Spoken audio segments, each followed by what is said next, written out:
आयोजन यहाँ पर किया गया है। आपको बताते चले, लगातार बारात घर एसोसिएशन ने कहा पिछले 22 मार्च से बारात घरों का जुड़े सभी व्यवसायी बहुत ही छोटे वर्ग के हैं, जिनमें वेट सफाई कर्मचारी, बैंड, आतिशबाजी, हलवाई एवं अन्य व्यवसायी, जिनका कार्य प्रभावित होने के कारण उनकी आजीविका प्रभावित हुई, जिनकी संख्या लगभग 15,000 से 2,000 तक के साथ 80% बारात घर संचालक किराए की रूम में अपना व्यवसाय कर रही है। रीवा से पंकज शुक्ला की रिपोर्ट। कई जितने दस्तावेज लगे थे उसके अलावा और पिछले 2016 से कम 4-5 बार हमारे एसोसिएशन या हमारे बारात घर के हर बारात घर वालों ने दस्तावेज जमा किए हुए हैं। हर बार ये कार्रवाई की जाएगी, उसके बाद उस पर कोई किसी प्रकार की कार्रवाई नहीं होगी और वो शिथिल हो जाएगा।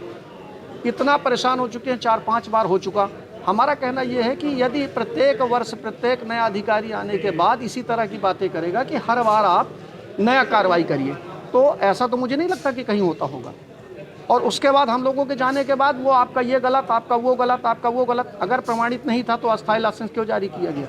और बहुत सारे ऐसे मैरिज हॉल हैं जिसमें 5 साल की पंजीयन शुल्क भी जमा है और पंजीयन शुल्क जमा होने के बाद भी आज तक उनका अस्थायी लाइसेंस जारी नहीं किया गया। तो हम लोगों की बातें भी बाहर आए, वो लोग ये लिख देते हैं कि इनको गिरा दो, उनको बंद कर दो, इसमें ताला लगा दो। ऐसा क्या है? क्योंकि हम लोग भी तो आप जो बोल रहे हो उसके दस्तावेज जमा कर रहे हैं, कागज़ जमा कर रहे हैं। उज्जैन की उपविधियों की बात करते हैं। उज्जैन की उपविधियाँ जो हैं वो एक बड़ा शहर है, उस शहर का जो फैलाव है या उस शहर का जो विकास है वो अपने शहर से बहुत ज़्यादा है। और फिर दूसरी बात, बारात घर में 4 श्रेणियाँ होती हैं। पहली बारात घर, दूसरा मंगल भवन, तीसरा सामुदायिक भवन, चौथा जन्माशा। आप चारों कैडर के लिए जो मेजरमेंट हैं, जो उपविधियाँ बनी हुई हैं वो अलग अलग हैं। हम लोग तो ये कह रहे हैं कि जिस कैडर का जो बारात घर है उस बारात घर की उस हिसाब से जांच करके और उसका उस हिसाब से लाइसेंस बना दिया जाए और जो नियमानुसार फीस जमा होती है वो फीस जमा कर दी जाए। तो इस तरह का भी कोई काम नहीं किया जाता क्योंकि वो अपने आप में स्वयं स्पष्ट नहीं है। मुझे ऐसा लगता है कि स्वयं स्पष्ट नहीं है और जो भी कार्रवाई होती है उसमें फीस भर का बात रहता है। अभी हम लोगों को जो नोटिस मिली उसमें एक नोटिस में एक कॉलम लिखा हुआ है ठोस अपशिष्ट, उसमें ये लिखा हुआ है कि आप नहीं करते। मैं 1500 रुपये की प्रत्येक प्रोग्राम में पर्ची कटाता हूँ, जो पर्ची मैरिज हॉल के लाइसेंस में यूज होती है। मैरिज हॉल का प्रमाण पत्र बनाने में वो पर्ची लगाना इनने कंपलसरी कर दिया है। जब मैं आपको 1500 रुपये कचरा उठाने का दे रहा हूँ तो ठोस अपशिष्ट की बात कहाँ से आती है? क्योंकि ठोस अपशिष्ट तो आप उठाने के लिए हमसे 1500 रुपये ले रहे हैं। इनको सभी के बुला के हमने कि आज यहाँ पर बारात घर एसोसिएशन की तरफ से 9 वर्ष मिलन समारोह किया है और उसमें हमने अपनी कुछ समस्याएं रखी थी। क्योंकि अभी इसके पहले हम लोगों का एसोसिएशन का गठन नहीं हुआ था, अब हमारे एसोसिएशन का गठन हो गया है और हम लोग ये चाहते हैं कि शासन अपने नियमों को माने, पर हम लोगों के हिसाब से थोड़ा सा उसमें समझौता करके हम लोगों के साथ भी इतनी सरलता बरते जिससे हमारे जो व्यवसाय हैं वो चलते रहें। कारण कि हमारे व्यवसाय में बहुत सारे ऐसे व्यवसायी हैं जो किराए की ज़मीन पर लेकर संचालन कर रहे हैं बारात घरों का। उनकी अर्थव्यवस्था इतनी अच्छी नहीं है, पर शासन द्वारा बार बार नई नोटिसें देकर उनको नए तरह के नियम बताकर उनको परेशान किया जाता है।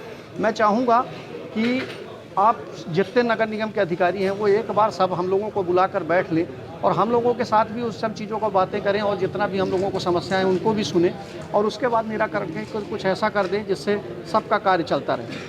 कारण कि रीवा में अभी कुछ दिन पहले एक आपके प्रयाग गार्डन है बदराव में, उनके जो संचालक हैं कुशवाहा जी, उन्होंने आत्महत्या कर ली थी। कारण ये था कि उनके ऊपर बैंक का कुछ कर्ज वर्ज था और बड़ा परेशान थे और बड़ा ग्रसित थे वो इस समस्या से।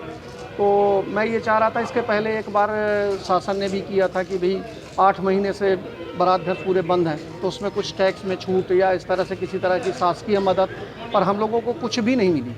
इवन नगर निगम ने अभी हम लोगों को टैक्स की पुनः नोटिस दी, 4 बार नोटिस दे चुके। जबकि जो सेशन चालू होता है न्यू ईयर का या साल का सेशन होता है वो 1 अप्रैल से लेके और 31 मार्च के बीच का होता है।